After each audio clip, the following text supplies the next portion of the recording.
All right. Hopefully you guys are seeing my screen now. So let's get started. So the first thing I wanted to show you is the mobile experience. So what you're seeing right now is my iPad, and I've got a white border on this one. The other guys use a black border, but same thing.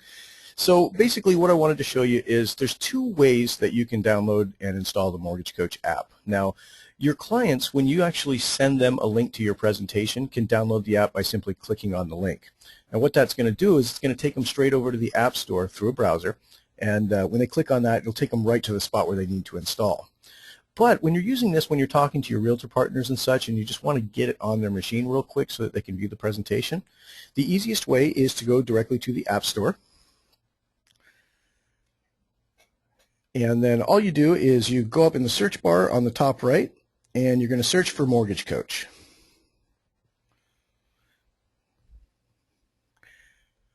And when you click on that one, you'll see that ours appears right there in the top left, and you can tell by the icon there, that is in fact ours. Now there's a little cloud area right here. That is the download key for this. So you want to tap on that one.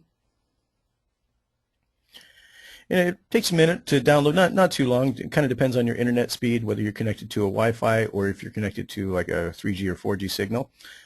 This one in particular is connected to a Wi-Fi right now. But as soon as it's ready, you'll see the open button appear, and you can hit open. Now this will open the Edge app viewer. Now to give you a brief explanation on what the app does, this is specifically a viewer. It's not a data entry model. So what this is for is so that no matter where your clients click on your link, they'll still be able to see your Edge presentation. Now, one thing that you can do when you're installing this with your realtor partners or any partners for that matter is install the app just like I did, and then you can actually give them the last few digits of your link to open the presentation. So for instance, if I go back to my Edge presentation, and I've got this presentation called Which Reinvestment is Best for Me, that's the one we're going to cover pretty soon here. If I go over to the last screen of the preview, I can hit Generate Link. Now this short link is what you want to have. Now, as you can see here, we can take this entire link, we can copy it, we can paste it into an email to our client. Client clicks on that, and they will be prompted to download the app if they do so from their mobile device. If they've already got it downloaded, all they need to do is type in these last digits after mcedge.tv. So this is very helpful for when you're showing one of your partners the type of reports you can do. So you want to have a few set aside, an open house flyer so you can show them the co-branding. You want to have a rent versus own set aside. And you want to have a good total cost analysis, maybe two of them, maybe a cost of waiting and, a simple purchase power kind of presentation. But let me show you what it looks like. Question from David real quick. He says, is that case sensitive? Yes, it absolutely is. Great question, David. These are always going to be lowercase, so you'll never find any capitals in here. And when you go to type this into your app, you're absolutely right. Make sure it's all lowercase. So I will put that in my app. It's 16JSSU. So there's my 16JSSU. And let me just verify that that is correct. Looks good. Now once you do that, all you have to do is hit this button right here, and that's gonna open up the report. Now you can see it automatically opens your presentation. I didn't include a video on this one, but if there is a video on it, you would actually see a black box in the top right up here that'll have your video ready to go. Now on Android, it looks a little tiny bit different. It'll first ask the client if they want to watch the video, and then it'll actually overlay it on the front of the app. So what we're looking at right now is the iOS version. So this is how it's going to look on iPads and iPhones. Now once they click the I understand button, the video will start playing right here if you do have a video. If you don't, one thing to remember on this is when your partner is looking at this presentation, if you're on your computer, you're on the phone with them, you can actually still use Edge Live just like you would in a browser. So if you choose to pop out the more info sections, for instance, through the browser, and I'll show you what that looks like here. I'm going to go into Edge Live. And I'm actually going to reduce the size of my screen so you guys can see what I'm doing a little bit better here.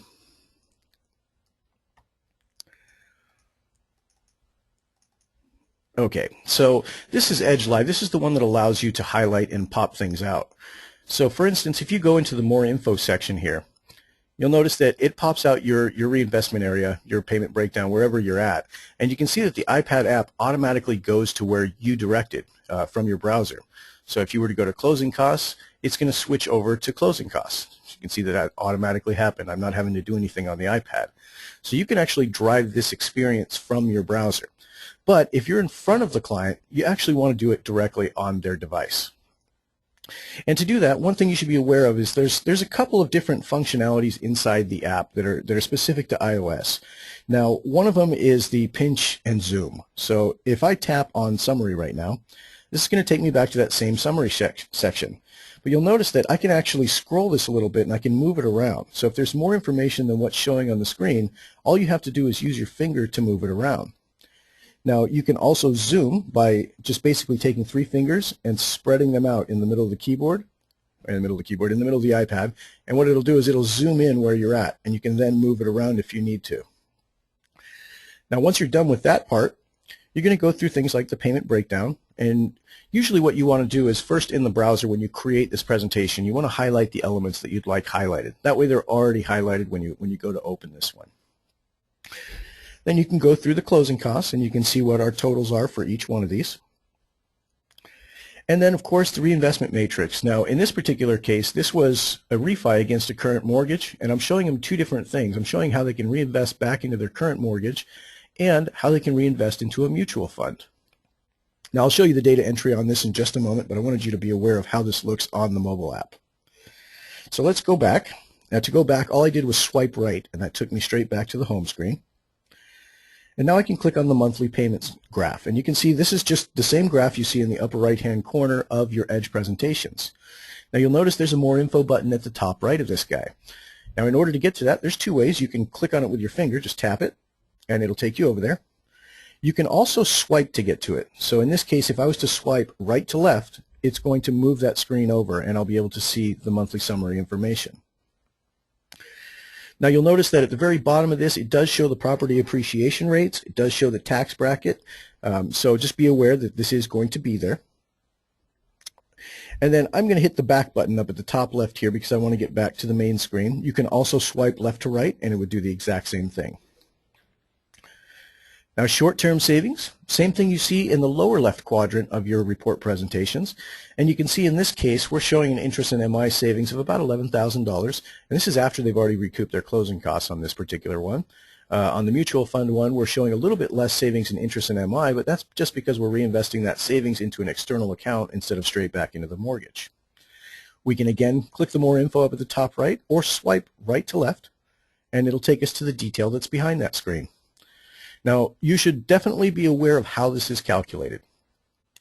The total cost, which is the items shown right here, these are the total unrecoverable costs for each program.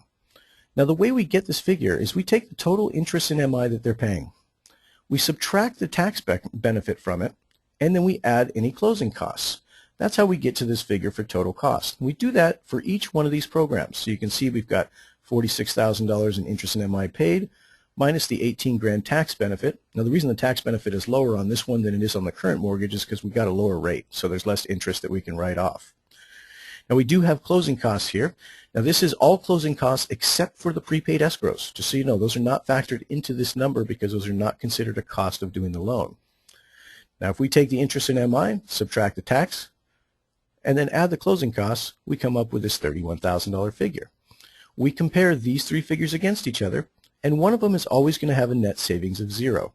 Now hopefully it's the current mortgage, but if you've got something like you're refining out of an interest only into a slightly higher rate so you can do fully amortized, the initial 60 months you might not see the savings hit. It might be a longer period of time, in which case it would show a savings on one of the other ones. So the highest cost, the one with the highest total cost, is always going to be used as the benchmark loan. Now you can change those inside Edge. So if you wanted to benchmark it against one of the others, for instance, when you have a 15-year loan versus a 30-year loan, you might want to change those benchmarks around. You can actually do that in the analysis screen inside Edge. Let me show you where that's at. So I've clicked on the analysis button, and you can see that I've got a couple of different options here. These are drop-down boxes where I can change the benchmarks for the monthly savings and the short-term savings. Now if I do that, I can choose to benchmark it against the Invest to Mortgage. And you can see that that shows a negative savings on the current. Obviously this isn't the method I would show to my client, but I wanted you to be aware of what this does. So I'm going to choose the highest. So now I'm showing savings on both of these. Now these are identical loans, so that's why they're showing the $320 savings. The difference is what we do with that $320 savings. So let's go back to the mobile app for just a second. I want to finish that up and show you the last quadrant there. And then once we're done with that, we'll go into the data entry behind how to create this one. So I'm swiping left to right so I can get back to the home screen. And then I'm going to choose long-term net worth. Now, I will tell you the reason I chose net worth is because in this particular case, we want to make sure that we're accounting for that money that's going into the investment account. The only way to do that is with the net worth because that's an external account. It's not part of the mortgage. Now, if I was showing interest in MI paid, this invest to mortgage would actually be the winner. It would have the lowest interest in MI, and these other two would be significantly higher. But in this case, I want to show net worth because this is a total of the amount of equity they have at this 20-year point plus any liquid assets you've developed for them. So you can see that right here, the invest to mortgage, it's doing pretty well. It's definitely beating out their current mortgage in net worth because you're paying down the note a little faster and you're increasing your equity. Now the invest to mutual fund, we're not paying down the note at all. We're just using the regular PITI payments to pay it down on the amortization schedule. But we are taking that $320 and putting it in an investment account. So that liquid asset is being added to the equity to give us a total net worth here. All right, so let's go into the more info section real quick so you guys can see where this comes from. Now you can see what we're looking at. Our home values are always going to be the same across the board. We've got different loan balances at different times here. And then if we look at our net worth, we can tell that this investment balance here, $166,000, that's because we've been putting in $320 a month at a 7% rate since the beginning. Now if we want to see the actual data entry behind this, we're going to swipe back and go back to the summary section, because that's where that reinvestment matrix is. And you can see there's my 320 that's going into the mortgage. And then down here, if I scroll down just a tad, you'll see that I've got this investment account, 7% yield on a mutual fund. It's got a $320 investment every month. And at the 20-year point, they'll have $167,000 just about in that investment account. Now that figure is the one that's being added to their equity to give them the total net worth. All right, so let's get out of the mobile app for now. There we go, and we'll just get back over to Edge.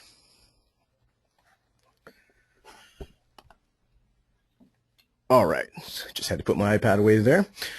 All right, so this presentation, as I spoke about earlier, this one is a refinance transaction, but it's one that I'm gearing towards a CPA or a financial planner. Now, there's, of course, lots of creative ways that you can do the video around it, but the critical factor is the data entry for the couple of mortgages that you're actually comparing. So what I've done with this one is I made it a marketing headline. I don't want it to be an individual because I'm actually going to share this probably with multiple people. I have tagged it as own. The person has a current mortgage, so I want to make sure and click own. If you click rent, it's going to try and walk you through a rent versus own presentation, so just keep that in mind. Now, partner email, this is very important, especially for this kind of presentation. I'm just going to put cpa@financial.com, but this is where you would put your partner's email address. And the reason you put it here is because at the end of the presentation, you're going to be given a checkbox that allows them to be notified just like you do. So when a client or a prospect views one of your presentations, that same email notification that you get from alerts at Mortgage Coach Edge will also be copied over to your partner so they can see the traction they're getting from this presentation that you've created. Now, friendly name, this is really more important for when you're doing multiple listings for this person. If this was an open house flyer, I'd want to use the property address in this field. Since this one is a marketing report, I really don't need a friendly name for it because my report headline says it all. But I might want to say something like sent to David CPA. Oops. Just so you can kind of keep track of where this went. Now the next section here is you want to choose a goal, and the only goal you want to stay away from when you're doing a refi is the purchase goal. If you choose the purchase goal, it's not going to ask you for current mortgage information. It's just going to look at new mortgages. So choose one of the other goals so that it will be a refinance transaction. And it looks like there's a question in the box real quick from Mark, so let me address that. He says, when I put the partner email in, my realtor partner received notifications, but I did not. Is there a way where I would get the notifications as well? So one thing you want to check, Mark, is when you get to the very end, this box was definitely checked because your partner got it, but make sure this one is also checked because that's going to notify you. Now, assuming you did have that check, because you probably did, it may actually be a spam filter that's stopping you from getting those notifications.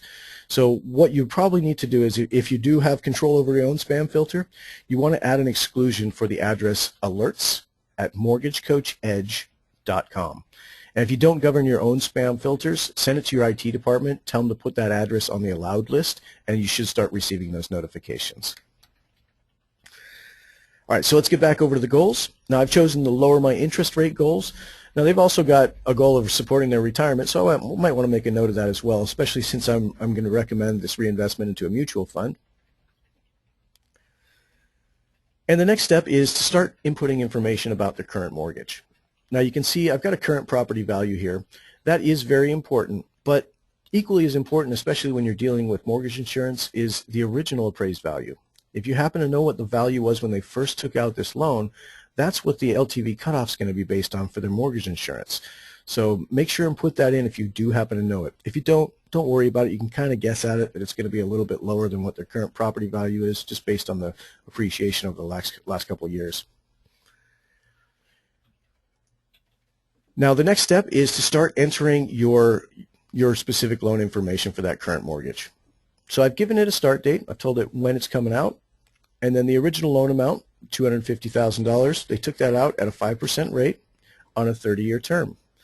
Now, you can, if you want, overwrite the remaining balance. Edge is going to calculate it for you. But if you want to, you can overwrite this if you know that they've made additional principal payments. So let's say this one, they actually they paid it down to $235,000.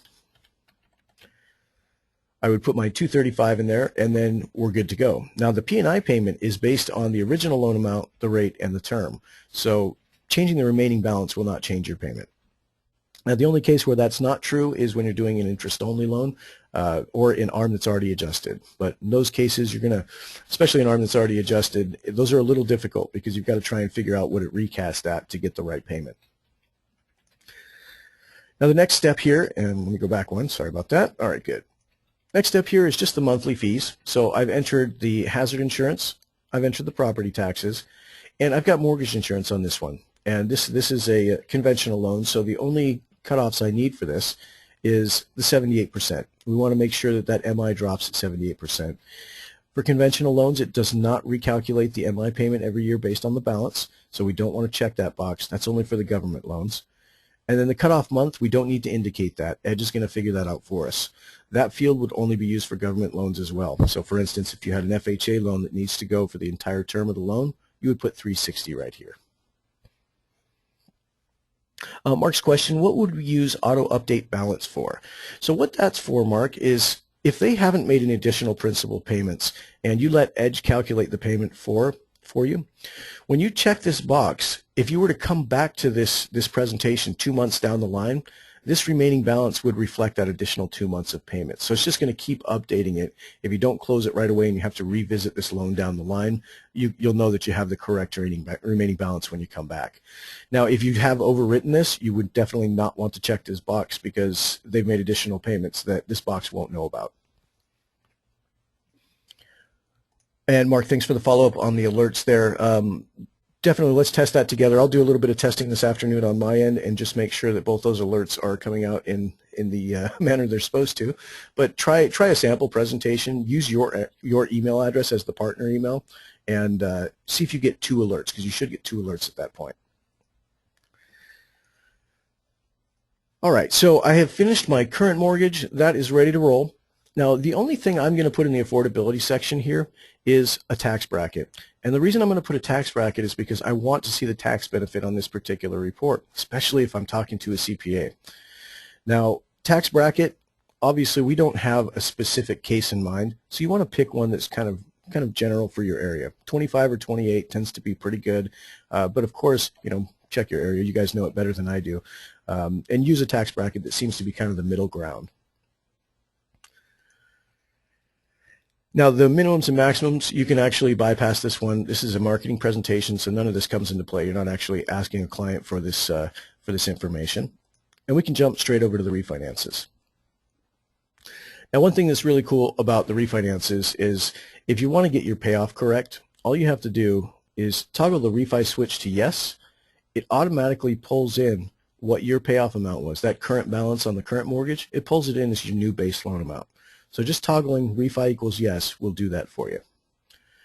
You're going to enter the new rate that you can get them and the new term. Then you want to apply your closing costs, and you can do these as templates or as ballpark fees. Now you can see here I've already done this from a template, so it's inside my closing cost detail. Now the reason those fields were in gray is because they can only be edited by changing one of these figures inside the line items. These are the line items that generate those totals. So for instance, if my loan origination was a little bit smaller on this one, let's say it was only $1,800, something like that. Once I change that, it will change my APR cost totals. Now, some quick notes on here. I get a lot of questions about contributions, so I want to make sure to show you how to do that. There are two ways to indicate a contribution in Edge. It just kind of depends on how you want it to show up. The easiest way is just hit Add Fee, and then hit the drop down here, and you can actually type a C on your keyboard. This will take you over to all the C's in the list. Then you're going to select Contribution. Now this one is a special fee inside here. It has logic built into it that tells Edge that it should knock down the cash to close by whatever you put in here. So let's say I've got a $3,000 contribution, and this is going to be a lender contribution. You can choose, of course, where you want this contribution to come from, and you can also choose what you want it to affect. Do you want it to knock down the APR costs? If so, check the box here. It's going to reduce your APR, so check your guidelines. Most times your contributions are not going to reduce your APR. So usually I would recommend leaving this unchecked, but there are programs out there that do allow you to use the contribution against it. Now the Add to Loan checkbox, this is actually, it's for refinances, and of course you don't want to exceed your LTV maxes for your guidelines. I don't know, unless the client's willing to take a hit on that. But the Add to Loan actually finances this fee into the loan. So if I was to check this box, this is going to increase my new loan amount by $1,870, so it'll cover this. Now the reason I mention this is because oftentimes on a refi, you're going to have all the fees added to the loan amount, so it just increases the loan above what the payoff is. It's a great way to do it. Now if you're going to do that and you have a contribution, you need to also finance that contribution in. So what will happen is all the fees that are added to the loan are going to increase the loan amount by that amount. When you finance the contribution, it's going to decrease that total loan amount by the amount of the contribution. This means you don't have to do any math with it. All you have to do is roll everything in. If you have a contribution, roll that in too. Now for this case, I'm really close to an LTV threshold. I'm right near 80, and I don't want this guy to have to pay MI. So I'm actually calling for all this at close, and I'm crediting $3,000. So I'm going to hit Apply to Loan. And one thing I want to draw your attention to is what happens to the fees. Now the fee totals for the non-APR costs have gone negative. And the reason is my contribution was a non-APR contribution. So their total costs for the non-APRs were about, $1,170. And with my contribution, it knocked it negative because of that contribution. This is perfectly normal. This is the way you want to see it inside your Edge program because you know it's knocking down the right figure. Now make sure to enter your prepaid interest days. If you have any points that you want to assess, you can charge those as well right here. And then move on to the next one. Now I'm going to remove that credit because in this case I probably wouldn't have a credit available to give them. Just wanted to show you how to do that. Oh, let me show you the other way. So the other way to do a contribution or a credit of any kind is you can add a custom fee. And I'll call this something like lender credit. And I don't want this affecting the APR, so I'm going to keep that unchecked. I don't really want it affecting my prepaid items either, so I'll keep that unchecked. Now, you have the choice of whether you want to base this on the loan amount or the property value if you choose to use a percentage. I'm going to leave this one on loan amount for now. And you can see that once you've created that, you now have that line item in your list. So you only need to create it once. From then on out, anytime you come in here, if you were to go to the very bottom of your list, that's where you find all the custom fees that you've created. And you can see that mine is right here. Now, I've done a bunch of these, so you can see I've got seller contributions, seller assistance, all kinds of good stuff in here. But you can always scroll to the bottom of the list to find this. Or, just like the other ones, you can keep typing L until you get to this one that you've named lender credit. Now, when you do it this way, this doesn't have the logic that contribution credit does. So the contribution one knows it has to knock down cash to close. because this is a custom fee, Edge just thinks this is a fee that somebody has to pay. So if this was a $300,000 or a $3,000 credit, the way I would need to enter this is negative $3,000 and leave it as borrower paid. So this is going to knock down my borrower costs by $3,000. It's going to have the exact same effect as the other way that I just did it. The only difference is that it's called lender credit instead of contribution. That's really the only thing it affects. So I'm going to get rid of that, apply it to the loan, and then we've got to make sure and complete our monthly escrows for this new mortgage. And in this case, I've got the $87.50. It's just based on these percentages that I used on the original loan. I've got the property tax in there, and because they're actually under the 80% mark, they're not going to need mortgage insurance for right now. So I'm not going to put any mortgage insurance on here. Now, the original loan, remember, the whole reason I put original property value on this guy was because that MI cutoff, instead of being based on today's value of $300,000, it's based on this 280, which means they're right at about 84% right now. So let's get back over to our new product.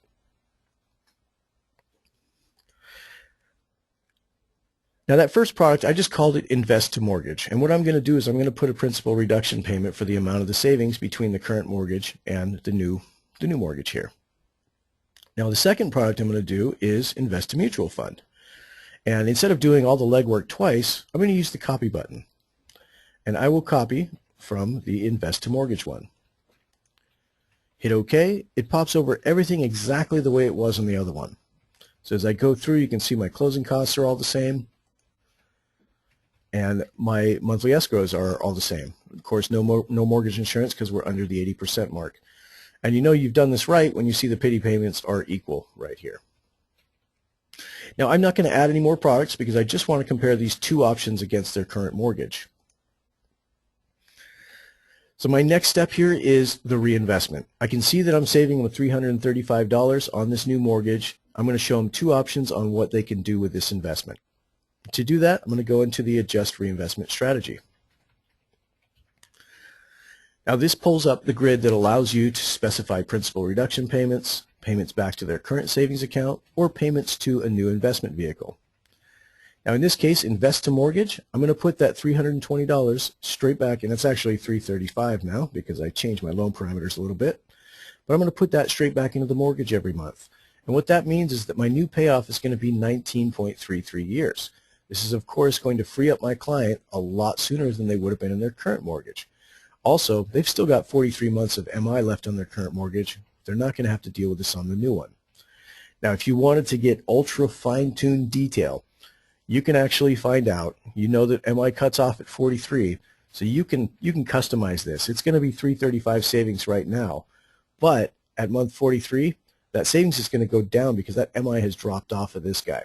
So you could customize this by saying, for month 1, it's going to start at $335, and I'm going to add another line item, and this is going to be at month 44, and my MI was something like $120, so this is going to go down to about $210, and it's going to remain at $210 going forward for the life of the loan.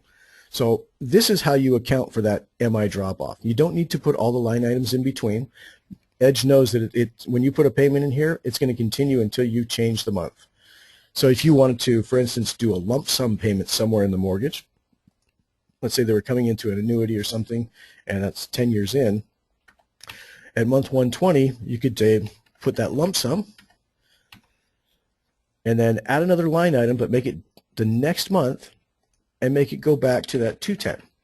So what this is indicating is from months 1 through 43, I've got a $335 investment. At month 44, it goes down to $210 because I'm no longer saving as much. MI has dropped off the current mortgage. At month 120, I've got a lump sum payment of $10,000. So between 44 and 120, we're paying $210 every month. Then at month 121, it goes straight back to that $210. Now it's up to you. You don't have to get as detailed as this. I only bring this up so you guys know exactly how much power this grid has. You can fine-tune it to put payments anywhere you'd like. You can start and stop them anytime you'd like. You can drill down to the absolute minute details. But for this case, I'm going to go ahead and delete these additional line items.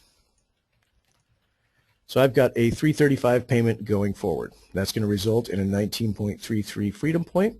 It's going to save me a good chunk of interest over time versus my current mortgage. Now, invest to mutual fund, I'm not going to do a reinvestment into the term reduction. Instead, I'm going to put it in a new investment vehicle. Now, to do that, we're going to use the very bottom part of this matrix. We want to specify a rate of return. So let's say my mutual fund is, they've quoted me 7%. They've quoted me 7% on this mutual fund, and I'm going to take that same 335 and put it right back into that mutual fund over time. And you can see that at the 20-year point, and the reason I've chosen the 20-year point is because that's where this mortgage pays off. It pays off just short of there.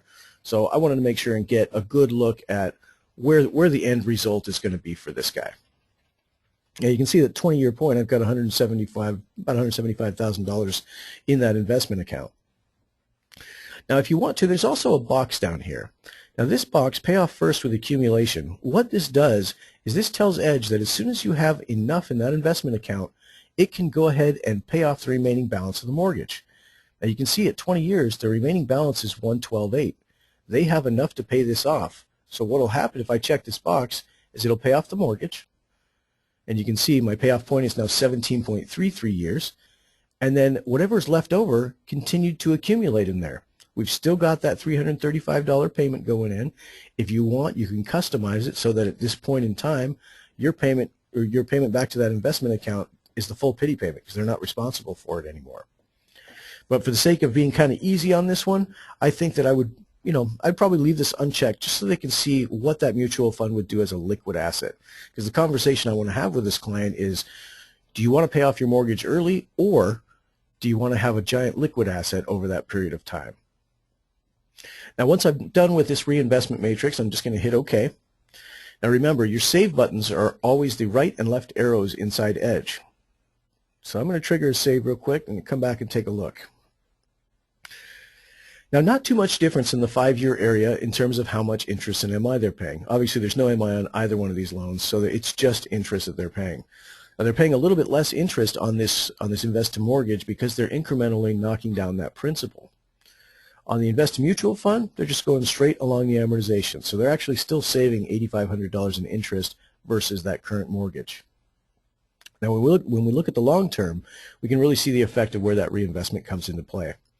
So if we start with total interest in MI paid, on the current mortgage, they're going to have a significant amount of interest in MI because they've got a pretty high rate on that.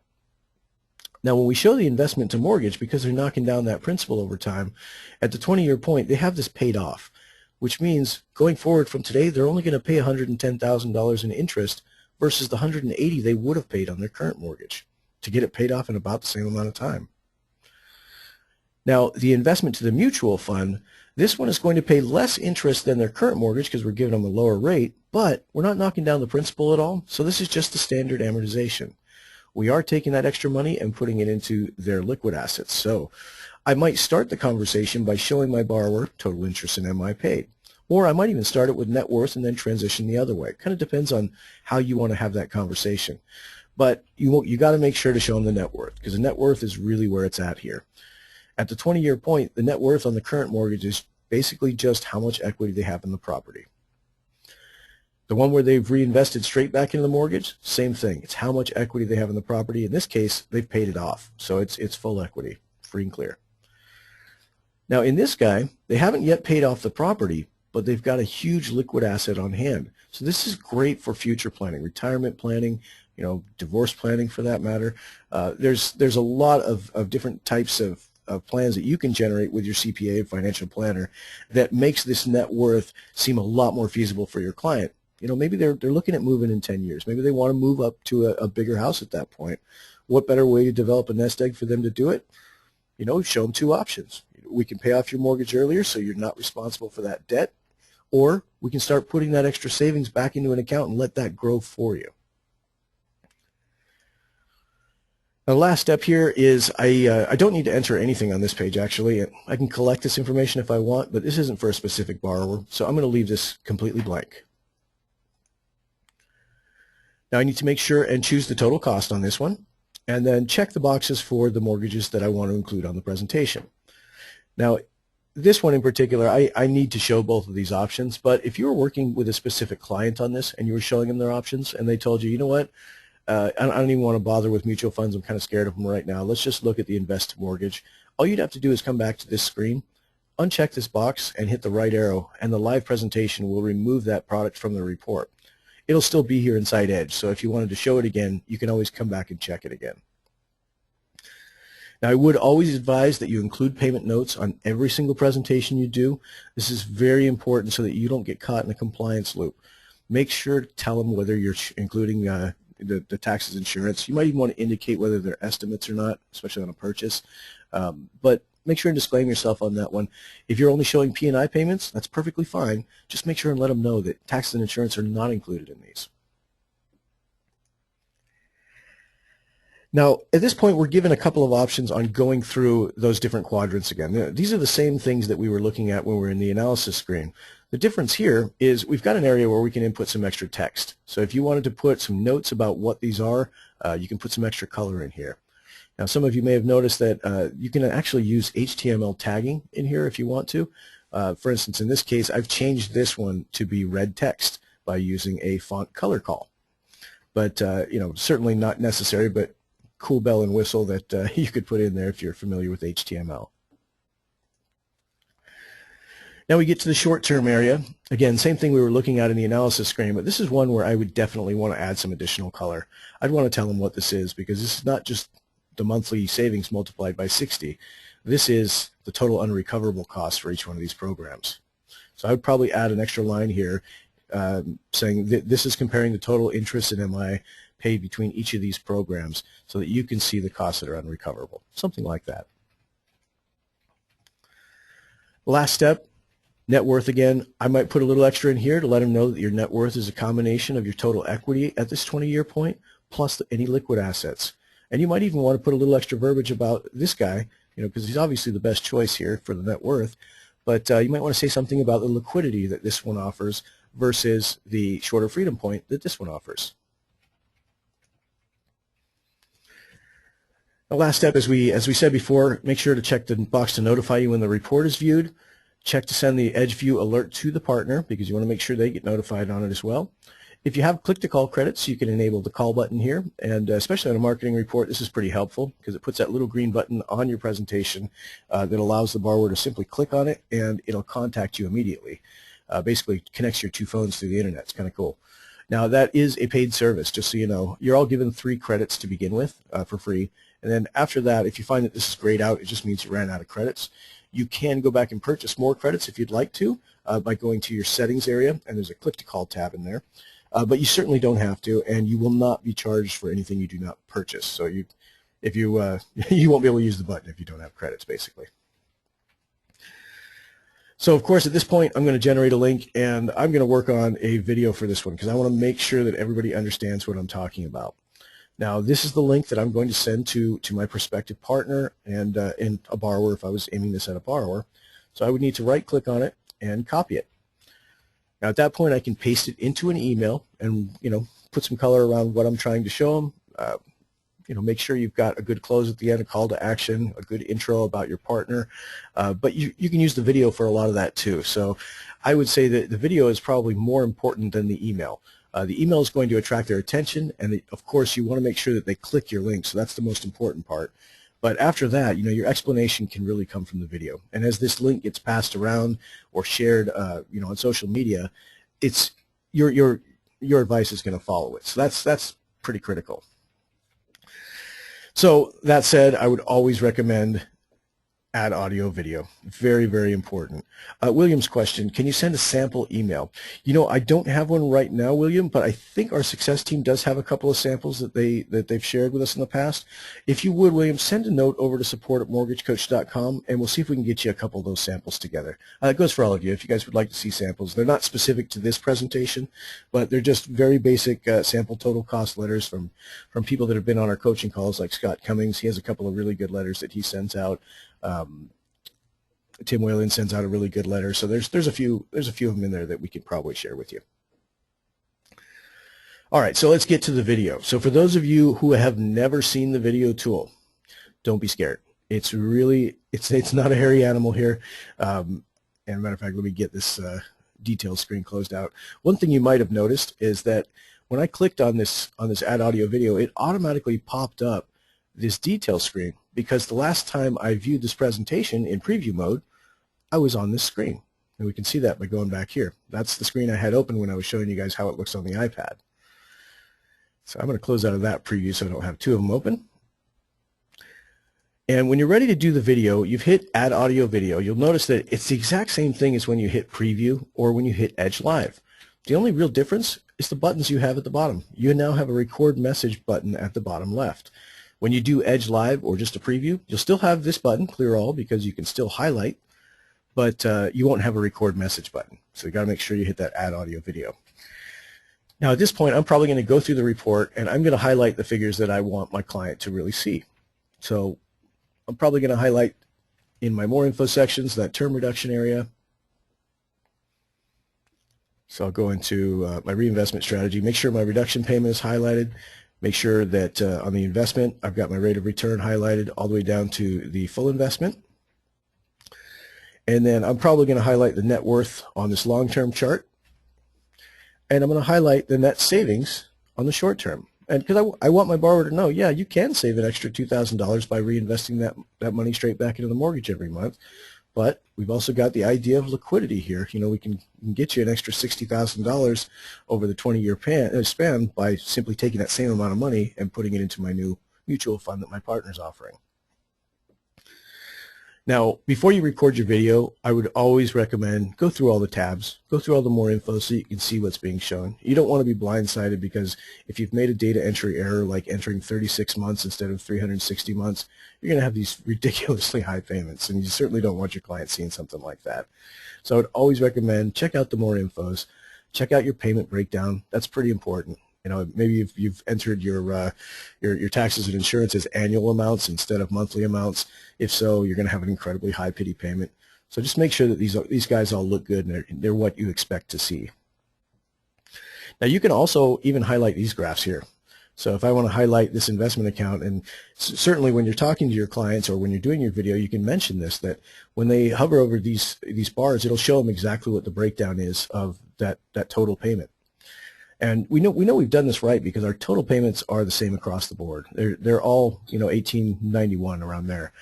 We could fine tune it down to the cent if we really wanted to, but not really necessary at this point. Check out your closing costs. Make sure they look right. Make sure your cash to close is what you expect it to be.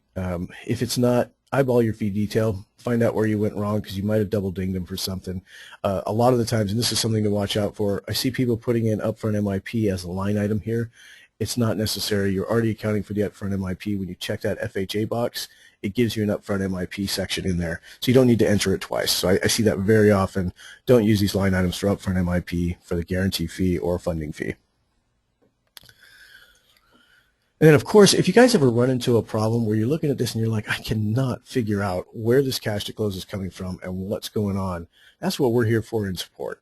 We can look into your data entry, we can check on it, and if you send us a fee worksheet that you're referencing with this, because you can pull one out of your LOS pretty quickly, if you send us a fee worksheet that shows what your cash to close is and what your fees are, we can help you identify exactly where the disconnect is so that you can solve it going forward. You won't run into it anymore. Now I've already checked on my reinvestment. I know that I've got everything highlighted that I want there. I might also want to highlight the freedom point on that current mortgage because they are scheduled to pay it off in 26.25 years. But since we're showing them a way that they can pay it off 7 years sooner, it's definitely a notable factor. Now the more info sections up here, this is pretty straightforward stuff. Just want to make sure that you don't have some wacky APR that's way too high because you've checked every single one of the fees as APR fees. That's certainly not necessary. It's kind of overdoing it a bit. If you don't know which fees should belong to APR or non-APR or prepaid escrows, send us a note at support, and we'll get you out a list of the fees that are generally in the APR, the ones that are not included, and which ones are prepaid escrows. And there's also a couple of fees that can go either way, depending on how your company looks at it. So we'll let you know which ones those are as well, so you can ask your lock desk or your compliance department. Now the more info section here on the lower left, remember the way this total cost is being generated, I probably want to highlight those fields that are doing it. So my total cost for this one is 62 minus 20. That gives me 41. I'm going to do that for each one of these. Now in these cases, on the new mortgages, it also includes the closing in points. So I've got 48 minus 18 plus 3. That's where I'm getting these totals here. Those figures, of course, are compared against each other, and that's where we're getting our total cost savings. Long term, definitely want to go in here, and if you haven't already done it, you want to highlight at least the investment balance at the 20-year point and the rate of return. These are incredibly important. If you want, you can draw attention to the difference in loan balance. There is a $112 difference in loan balance between these two programs. So the invest to mortgage obviously is the less liquid version of doing this investment. You're still going to get a pretty good return on it, but it's not going to be as good as this mutual fund because that liquidity is pretty phenomenal for such a low amount here. You know, a very low mortgage, and we're still able to develop, you know, a nest egg over the 20-year period that is worth more than the mortgage. Now, once you're done verifying everything and you're ready to roll, right-click anywhere on the report, and this is just for your first time recording, and hit Settings. Now what this does is this opens up your Flash Player settings. Now the Flash Player is what makes Edge work inside the browser. This is why you don't have to install anything extra. And what you want to do is when you go through these tabs, each one of them has different information. You're usually going to check the box to enable hardware acceleration. If you've got an older computer or very low memory computer, you might find that you have kind of green blotches in your video. If that's the case, uncheck this box and it'll fix the problem for you. Now the privacy settings, you want to select Allow and then hit Remember. This is just so it doesn't ask you every single time you try and record. Now I should let you know that this camera and mic is not accessible by any other browser window, so you're perfectly secure on this. We are going through a secure site. As you can see up on the browser bar here, it's HTTPS. That is a secure site, and you don't have to worry about your camera being taken over by another program or something. It's specific to this one. So feel free to hit Allow and remember this. Local storage, the default is perfectly fine. If you're finding that you've got just a really, really short video allowance, your videos can either go 5 minutes or 20 megabytes. So whichever one comes first is where your video is going to stop. Now, if you've got a super high definition camera, you know, one of those ridiculously expensive ones, you're going to find that you can only record about 2.5 minutes of video because it reaches that 20 meg file size really quick. So in cases like that, you can expand this storage a little bit, and it'll cache a little tiny bit of that video while you're recording, and it might give you an extra 20 or 30 seconds. Now, if you're getting close to 5 minutes already, don't even worry about this. That means your camera is perfect for the stream. And if you're finding that you just can't get past 2 minutes or so, it's time to get a different camera. That camera that you've got that only give you 2 minutes is just way too high def. It doesn't have to be production ready. You want to go out and buy a $20 webcam. Now, if you need recommendations on webcams that are perfect for this, again, shoot us a note at support@mortgagecoach.com, and my team can get you a list of the ones that we've tested, and they're dirt cheap. They're literally between 20 and 30 bucks. So if you need those, just send us a note. We'll get them out to you. Now, the next part is you want to make sure and select your mic and camera. Now, on my computer, I've got a lot of different mics already. I've got a lot of different cameras. I've even got some built-in ones. Now, you may find, especially if you're on a laptop, that you have an internal mic that you can use, and that's perfectly okay. But if you put your laptop on a dock, you probably don't want to use that because you've got the lid closed. It's not going to catch you very well. Now, most webcams do have a built-in microphone, and it tends to be the best way to go. So you can see that I'm using my webcam, and I've got a bunch of different mics that I can use. This one here in particular, I'm actually using it right now to talk to you through this GoToMeeting. But I've got my webcam selected because that's the one I want. Now, if I wanted to use my internal mic, I would choose this microphone array. That's actually the one that's built into the laptop. So I'm going to leave it on the webcam, and then I'm going to go over to the webcam properties. Now, I do have an integrated webcam on this laptop, but I run it on a dock, which means that the top of the laptop is actually closed, so it won't be able to see me. So I use an external webcam, and you can see I've got this Logitech B525. This is the lowest model HD camera available, so it tends to work perfect. It'll give me about 4 minutes and right around 20 seconds or so. Excuse me. Okay, so once you've got your webcam settings in place, hit the close button, and then all you're going to do is hit record message. And when you do that, it pops up the video window. Hi, everybody. So you can see that you've got to make sure that when you're recording your video, you're aware of where that camera lens is, because that camera lens is really your client's eye. So you want to make sure that you're talking to them and not talking to your report. Now, if you're brand new to doing this, one huge recommendation: get some Post-it notes, just like this guy right here. Get some Post-it notes. Write your bullet points out on what you want to speak about on that Post-it note, and then put it right behind your webcam. That way you're looking at the webcam, but you still got an immediate reminder of what you were supposed to be talking about. Now, if you can script it if you want. I've seen some people that can really do well with a script without memorizing it and not looking like they're reading, but that's pretty rare. So generally I would imagine that the best method is going to be bullet points. That way you can feel free to talk freely. You don't have to really abide by a script. Just make sure you cover your points. Make sure there's a good intro on your video. Talk about yourself, your practice. Make sure to talk about your partner early if this is a partner, if this is a collaborative report. Mention them, mention the relationship you have with them, and mention that the only people that get this kind of dual relationship are his clients or your clients, whatever. But you know how to make it sweet for them, so that when the realtor partner or the CPA partner sees this, they'll feel the love. Now, remember, when they get an alert through those Edge partner alerts, it's going to have a link to the presentation, so they can view that presentation again. So they'll see your video, and it just kind of further emphasizes that you're building them up, and you're certainly not expecting them to do the same thing for you. You're offering an educative service that they're not going to get from anybody else.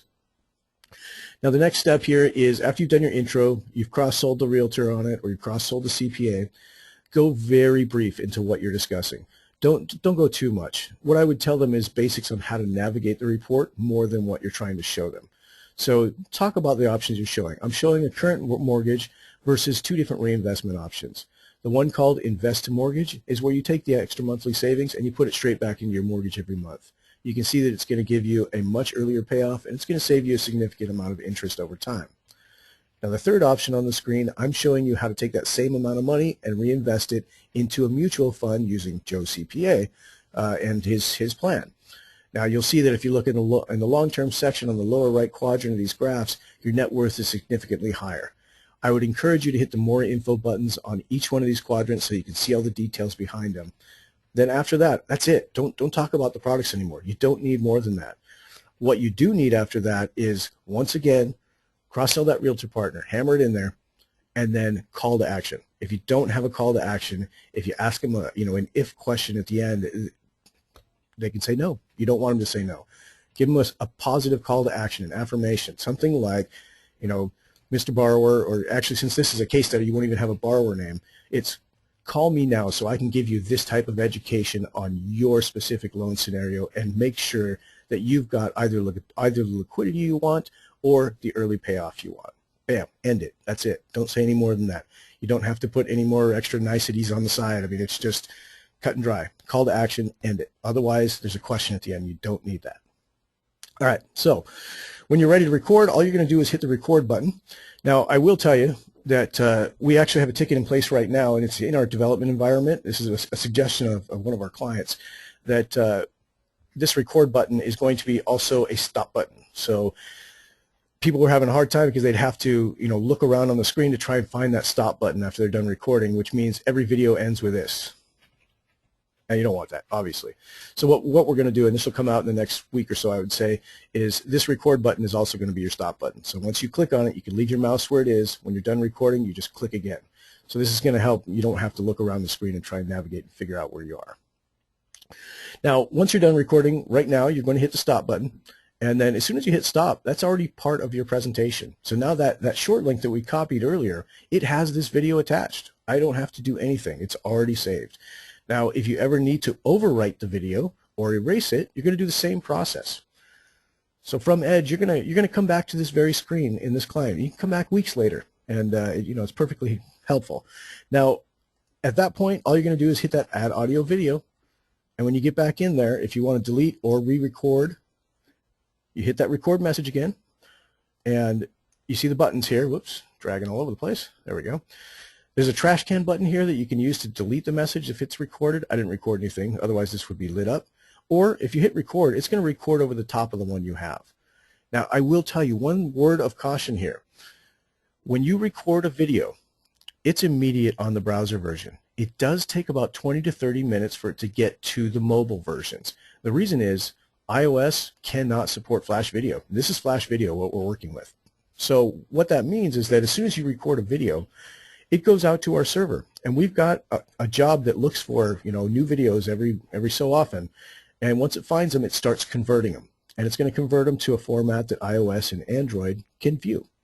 Now that process takes a little time. It can take up to 20-30 minutes at max, but if you don't see it after about 30 minutes, let us know over in support, because there might be something wrong there.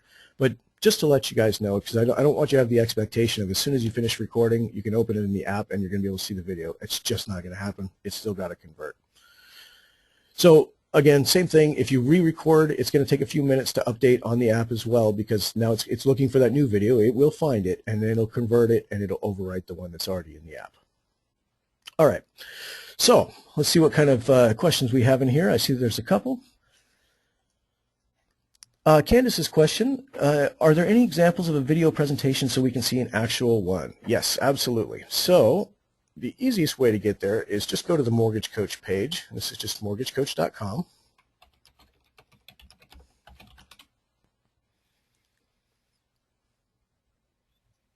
And then all you're going to do is hover your mouse over Community and choose Edge Hall of Fame. Now, these are people who have given us permission to use their videos, and these have been very successful videos that they wanted to share with the community. So these are all great examples of different types of presentations you can put together. You can see this is actually a fairly new one, Your Mortgage Insurance Options. It's a really good one from one of our guys at Churchill. Don Getling's got a great presentation, great camera presence as well. Definitely worth watching this one. Frank Blakely has a very interesting take on the move-up buyer that you'd probably benefit from seeing. Well, there's a lot of them in here, everything from cost of weightings to the MI comparison, HARP refis. They actually even, a lot of them come up with different names for the type of reports. Clark Schaefer came up with this one calling it a loan GPS report. And then, of course, we've got all the way down here, we've even got a new one. We just published Brad's recent video. I thought this was excellent. We went back and forth on it a couple of times, and it really hammers down all the points you would need for a good marketing presentation on a Why Buy Now. So check this one out if you get the chance. Also, don't forget about Will. Will's got some awesome videos up here. He's also got them on the YouTube page as well, so if you wanted to find him, he's Mr. Will. But check out his Edge presentation. Got a great camera presence and, very, very, very good meter. So that's what I would encourage you to pay attention to with his. Of course, always make sure, give them a good smile. Try not to be, grumpy on your video. It's really going to carry through. And, take your time. Don't feel like you've got to rush too much. Just keep the information very cursory, cover the top level stuff, and make it a good call to action at the end. Now, today's call will be on our archive site. That was William's question. And our archive site is right here. So under Community, you choose Coaching Call Archive. And you can see we've started out February already, so this call today is going to appear just beneath our Tuesday call that was with Rick Ritma. So this will be available most likely by the end of the day. It's going to take me just a little while to convert this guy and upload it, but I'll try and get it up there within the next couple of hours. So that being said, I think we're done for today. It is officially top of the hour. So, oh wait, there's one more question from David. He says, if I personalize with my partner info, can I copy base info to create a second personalized report? Absolutely, David. The one part that you can't copy, however, is the video. Video can't be copied because it's on our secure server, and we can't give you a weigh-in on that one. But what we can do for you is when you use that copy button in the analysis screen, you can absolutely copy your entire presentation and then just record a new video that's specific to this new partner or this new client that you're courting. So hopefully that helps there, David. If you need more info on that one, please do let me know. But outside of that, it looks like we're done for today. Thank you very much for joining. I did record it. It will be up here in the Coaching Call archive in the next couple of hours. And, of course, if you have any questions, contact us over at support@mortgagecoach.com, and we're always happy to help. Thank you very much. Have a great day.